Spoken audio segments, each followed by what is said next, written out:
because I diversify my information, I've recently learned that, we're in this pattern.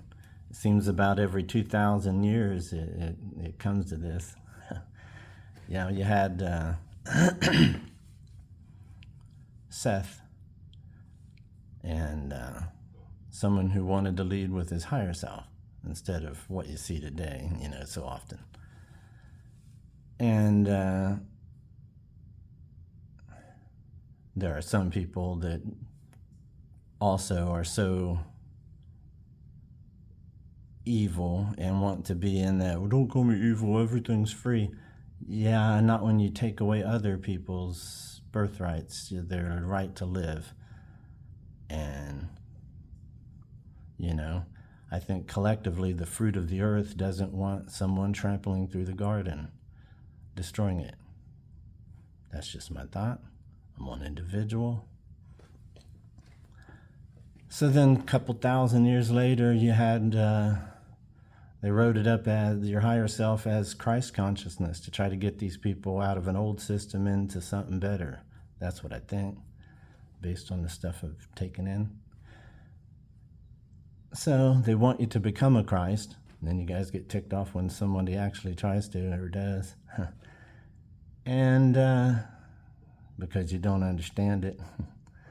I hear people trying to explain all this spooky-doo going on, and I'm glad they're searching and they're open, but I have to shut some of them off or turn off of them when they go too far way out of, there's an opposite logic against what you just said and putting out to the world.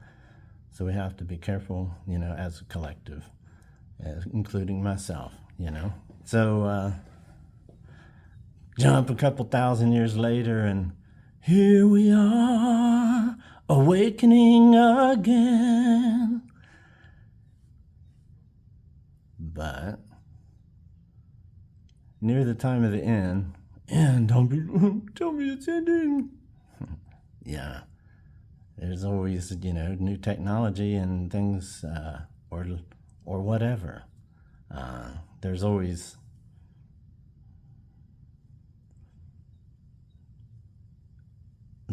all these parameters.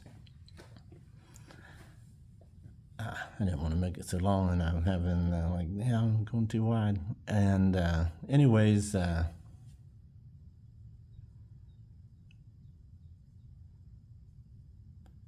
so I called it Christ consciousness. It's just really a higher self. Been over this a little bit, and we're in a pattern. I'm just going to leave this one right here. Have a good one.